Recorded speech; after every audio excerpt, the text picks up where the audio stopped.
새해 첫 주일 아침 우리에게 주시는 하나님의 말씀은 사도행전 3장 11절에서부터 끝절까지의 말씀입니다. 여러분과 제가 한 절씩 교독하겠습니다.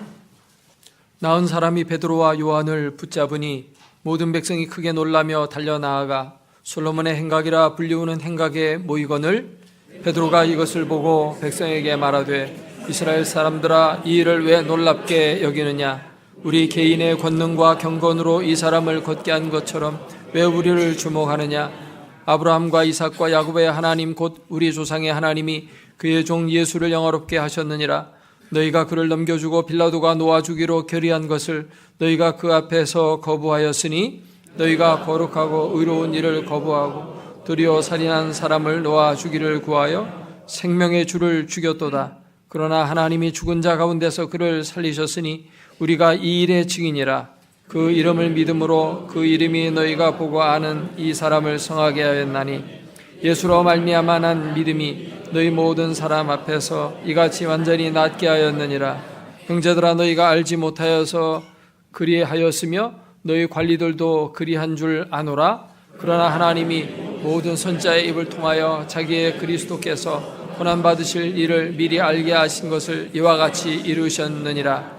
그러므로 너희가 회개하고 돌이켜 너희 죄 없이 함을 받으라. 이같이 하면 새롭게 되는 날이 주 앞으로부터 이를 것이요 또 주께서 너희를 위하여 예정하신 그리스도 곧 예수를 보내시리니 하나님이 영원 전부터 거룩한 선지자들의 입을 통하여 말씀하신 바 만물을 회복하실 때까지는 하늘이 마땅히 그를 받아두리라. 모세가 말하되 주 하나님이 너희를 위하여 너희 형제 가운데서 나 같은 선지자 하나를 세울 것이니 너희가 무엇이든지 그의 모든 말을 들을 것이라.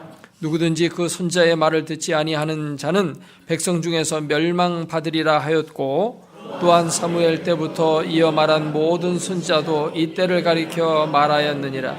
너희는 선지자들의 자손이요 또 하나님이 너희 조상과 더불어 세우신 언약의 자손이라. 아브라함에게 이르시기를 땅 위의 모든 족속이 너의 씨로 말미암아 복을 받으리라 하셨으니 하나님이 그 종을 세워 복 주시려고 너에게 먼저 보내사 너희로 하여금 돌이켜 각각 그 악함을 버리게 하셨느니라. 아멘.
새해 첫 주일입니다.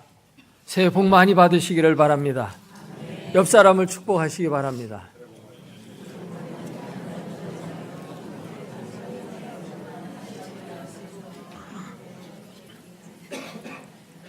자기를 가리키며 고백해 보도록 하겠습니다. 나는 70억 인구 가운데 특별히 선택받은 하나님의 자녀입니다. 나는 열방을 주님께로 돌아오게 하는 축복의 통로입니다. 아멘. 법당에서 예불을 드리던 동자승이 큰 스님에게 질문했습니다. 큰 스님, 부처님이 어느 나라 사람인 줄 아세요? 그래, 어느 나라 사람이지? 중국 사람이에요. 그게 아닌 것 같은데 인도 사람 아닐까? 아니에요. 분명히 중국 사람입니다. 아니야, 인도 사람이야. 그러자 동자승은 벌떡 일어나더니 앞에 놓인 불상을 옆으로 눕히더니 그 밑에 찍혀있는 글자를 가리키면서 보세요, 여기 써 있잖아요. Made in China. 예수님은 어느 나라 사람입니까? 이스라엘 사람이죠.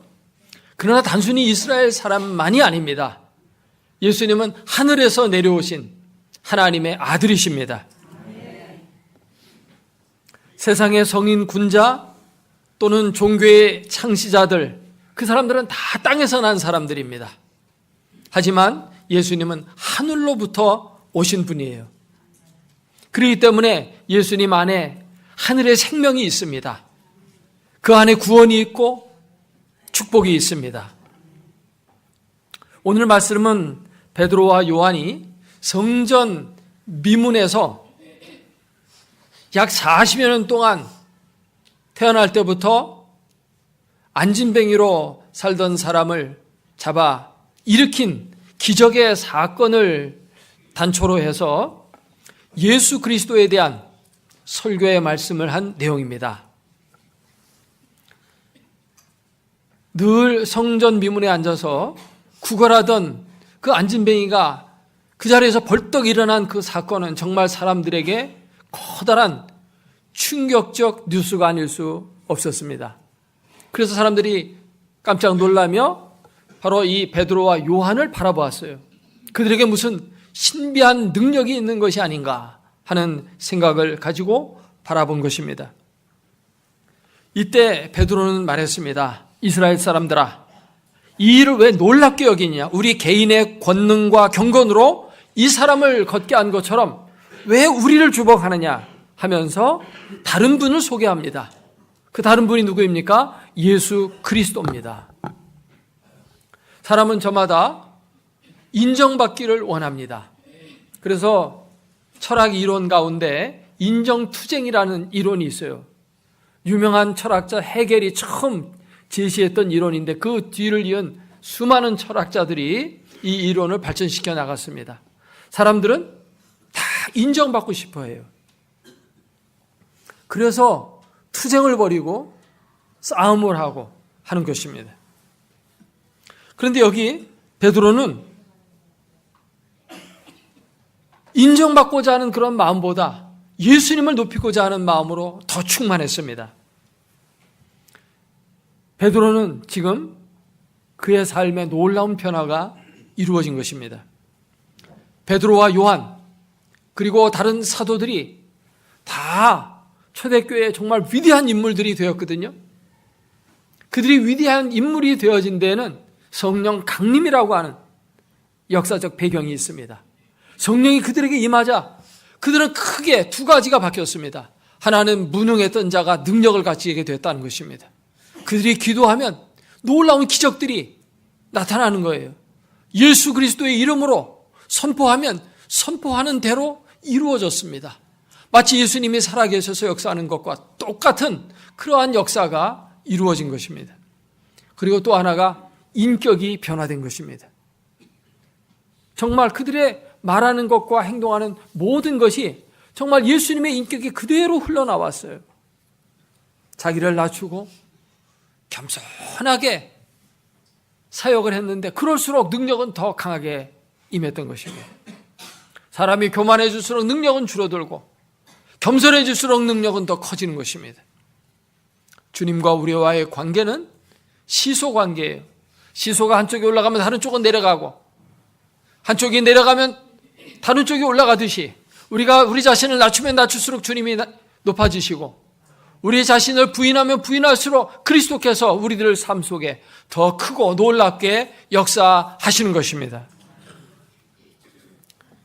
베드로는 자신을 주목하는 그 군중들을 향해서 예수 그리스도를 바라보라고 설교를 시작하였습니다.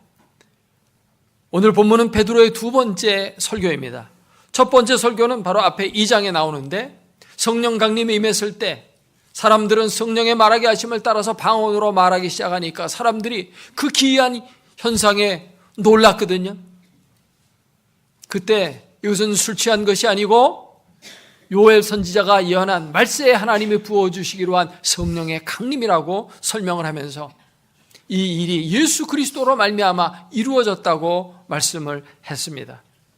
그러면서 예수 그리스도의 부활을 증거했거든요. 근데 오늘 설교도 역시 똑같습니다. 예수 그리스도를 지금 사람들에게 알리고자 하는 것입니다.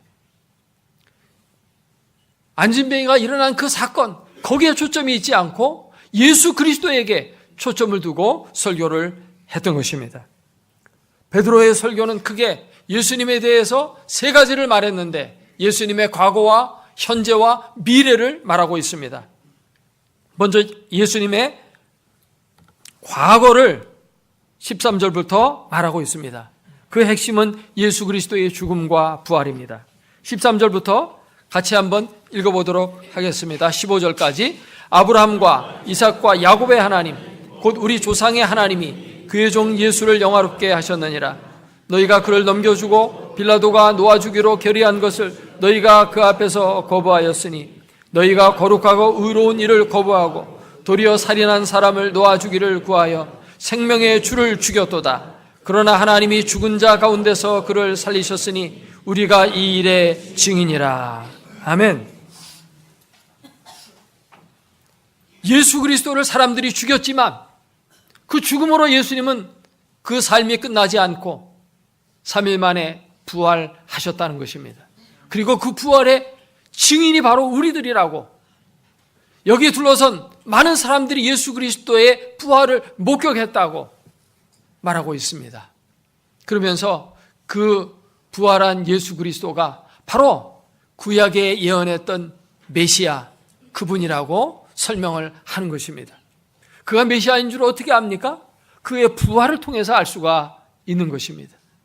부활은 인류 역사상 초유의 사건이고 정말 천지가 개벽하는 그런 엄청난 사건이 아닐 수 없습니다. 사람이 죽으면 끝나는 거지 어떻게 다시 부활할 수가 있다는 말입니까? 십자가에 달려서 완전히 죽으시고 무덤에 장사까지 지냈는데 무덤 문을 열고 다시 살아나신 이 놀라운 사건이야말로 그 살아난 주인공은 바로 구약에 예언되어진 메시아 그분이라는 것입니다.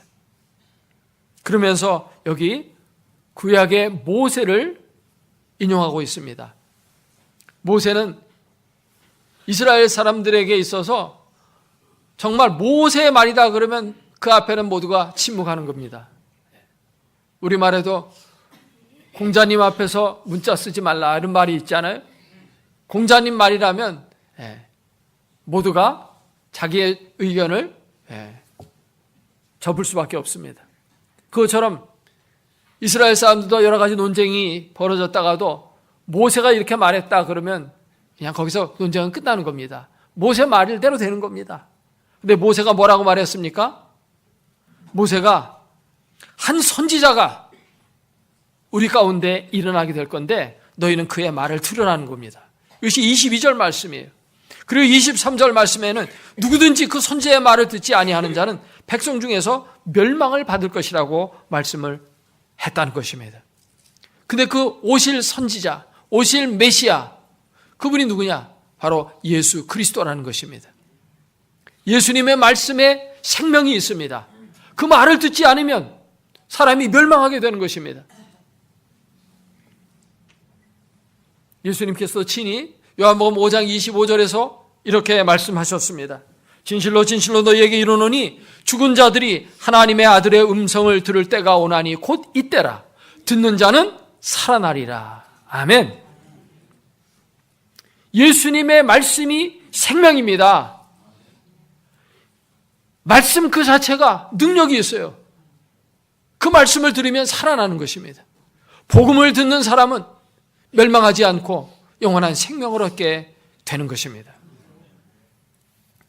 그리고 여기 또 다른 이스라엘 사람들이 존경하는 사무엘에 대한 얘기가 나오고 또 그 다음에 아브라함에 대한 얘기가 나오는데 하나님께서 아브라함에게 약속하실 때 땅 위의 모든 족속이 너의 씨로 말미암아 복을 받으리라고 했다는 것입니다.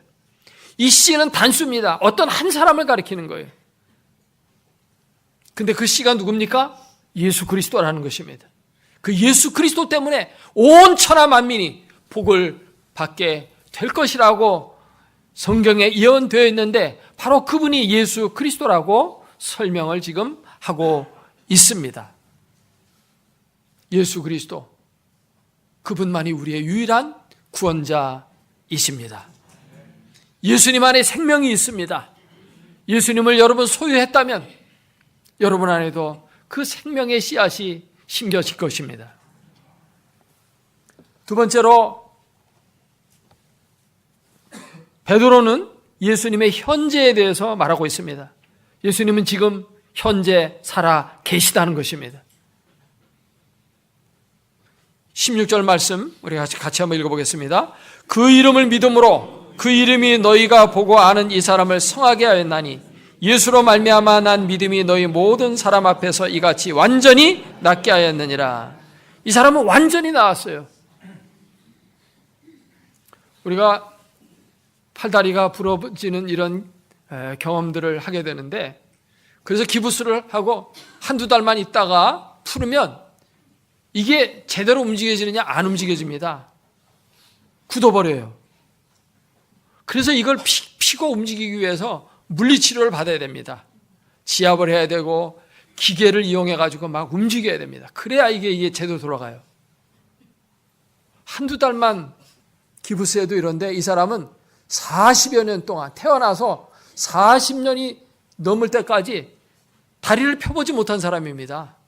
아무리 다리에 힘이 돋아난다 할지라도 이거 물리치료 한참 받아야 걸을 텐데 그 자리에서 벌떡 일어나서 걸었다는 것입니다. 완전히 나았다고 여기 성경에 말하고 있죠. 그는 걷고 뛰었다고 했어요. 근데 이게 어떻게 이렇게 나았느냐? 예수 그리스도의 이름이, 다시 말하면 예수님이 지금 낫게 했다는 것입니다.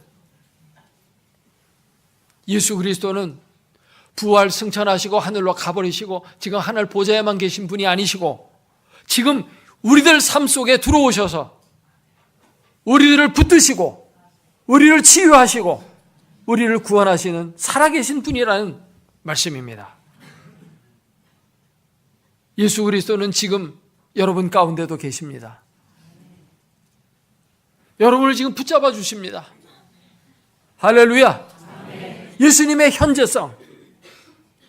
사실 신앙생활할 때 이게 제일 중요한 것 같아요. 지금 내가 예수님을 만나고 있다. 지금 내가 예수님과 동행한다. 그분의 능력을 내가 지금 경험한다.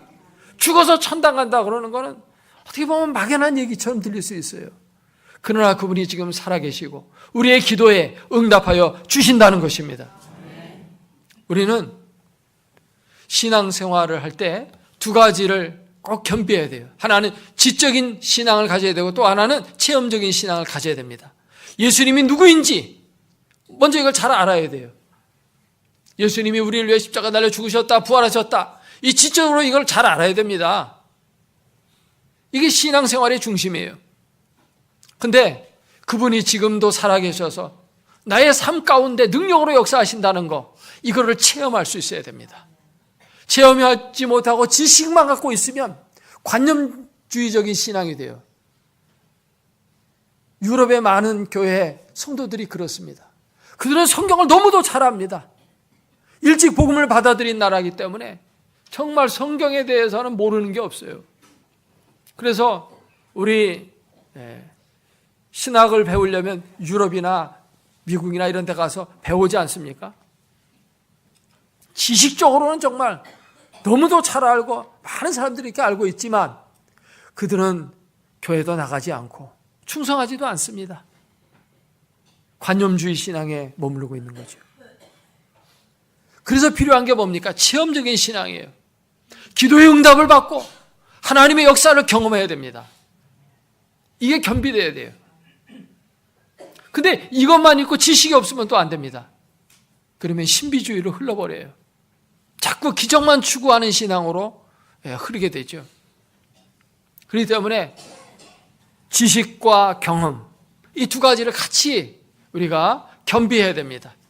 우리 자녀들에게 말씀을 잘 가르칠 뿐만 아니라 정말 예수님이 지금 살아계신다는 것을 체험적으로 보여줄 수 있어야 됩니다. 지식과 체험, 이 두 개의 날개를 가져야 독수리처럼 힘있게 날아오르는 신앙인이 될 수가 있습니다. 균형 잡힌 성도가 될 수 있기를 주의 이름으로 축원합니다. 지금 여기 안진뱅이가 일어나지 않느냐? 지금 살아계심이 눈에 보이지 않느냐? 이렇게 베드로는 설교하고 있습니다. 세 번째로 베드로는 예수님의 미래에 대해서 말했습니다. 예수님은 하늘로 올라간 그 모습 그대로 이 땅에 다시 오실 것입니다. 심판주가 되어서 이 땅에 재림하실 겁니다. 여기 20절 말씀 같이 한번 또 읽어봅니다. 또 주께서 너희를 위하여 예정하신 그리스도 곧 예수를 보내시리니. 예수님 다시 오십니다. 할렐루야. 그분이 다시 오실 때는 낮고 초라한 마구간에 오시지 않고 하늘 구름을 타고 영광 중에 심판주로 오실 겁니다. 그때는 모든 민족, 모든 언어, 모든 백성, 모든 나라가 그 앞에 심판을 받게 될 것입니다. 예수님은 이 땅에 오셔서 백보자 심판을 여시고 각 사람을 선악간에 심판하셔서 의인은 영원한 천국의 축복을 누리도록 들여보내실 것이고 악인들은 영원한 불못에 던져지게 될 것입니다. 결국 이 베드로의 설교의 전체적인 내용은 뭐냐면 예수님이에요. 병이 치유된 것도, 우리가 구원받는 것도, 우리가 멸망하지 않는 것도, 인생의 모든 것이 오직 예수라는 것입니다. 예수님이 전부라는 것입니다.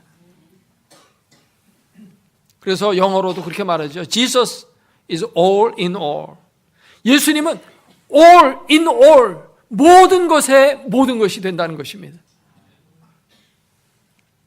예수님이 생명이요, 예수님이 능력이요, 예수님의 구원이요, 예수님이 우리의 영생이요, 예수님이 우리의 죄사함이요, 예수님이 우리의 궁극적인 소망입니다.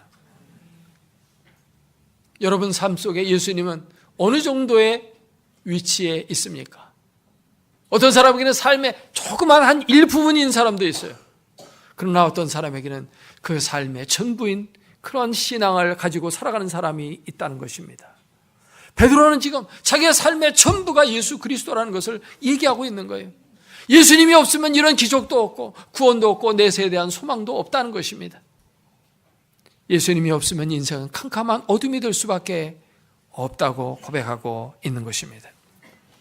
이 예수님이 이렇게 귀중한 분이시라면 예수님 앞에 우리는 어떤 자세로 서야 하느냐, 그것을 지금 베드로는 설교합니다. 회개하고 돌이키라고 말하고 있습니다. 17절부터 19절까지 한번 같이 읽어보도록 하겠습니다. 형제들아, 너희가 알지 못하여서 그리하였으며 너희 관리들도 그리한 줄 아노라. 그러나 하나님이 모든 선지자의 입을 통하여 자기의 그리스도께서 고난받으실 일을 미리 알게 하신 것을 이와 같이 이루셨느니라. 그러므로 너희가 회개하고 돌이켜 너희 죄 없이함을 받으라. 이같이 하면 새롭게 되는 날이 주 앞으로부터 이를 것이요. 아멘. 사람들에게 회개하고 돌이키라고 말해요. 회개하고 돌이키면 어떤 일이 벌어집니까? 19절에 보니까 너희가 회개하고 돌이키면 너희가 죄 없이 함을 받는다. 아멘. 죄의 용서를 받습니다. 이게 얼마나 귀중한 일입니까? 정말 우리는 우리의 죄 때문에 억눌리는 것입니다. 죄의 무거운 짐 때문에 우리의 삶이 피곤한 것입니다. 그런데 예수님이 죄를 없게 만들어 주시는 것입니다. 죄의 용서 정도가 아니죠. 오늘 표현은 죄가 없어진다, 깨끗하게 사라진다는 거예요. 할렐루야. 또 이렇게 하면 새롭게 되는 날이 주 앞으로부터 이른다. 인생이 달라진다는 것입니다. 할렐루야. 이렇게 새롭게 달라진 사람이 누구예요? 바로 앞에 있잖아요. 자기를 붙잡고 있는 사람. 오늘 본문은 나은 사람이 베드로와 요한을 붙잡으니 안진뱅이는 인생이 새로워졌습니다. 여러분, 새로워지는 것은 안진뱅이가 일어서는 것만 말하는 거 아니에요. 실패한 인생이 성공자로 바뀌어지고, 절망 가운데 빠졌던 사람이 소망 가운데 일어나고, 병든 사람이 고쳐지고, 타락한 인생이 의로운 삶으로 새로워지는 것입니다. 예수 그리스도를 믿고 예수님을 받아들이는 사람은 이렇게 새로운 인생이 펼쳐진다는 것입니다. 이 일을 누가 해야 됩니까? 내가 해야 되는 것입니다. 여기 14절 말씀해 보니까 너희가 거룩하고 의로운 일을 거부하고 도리어 살인한 사람을 놓아주기를 구하여 생명의 주를 죽였도다. 누가 죽였도다?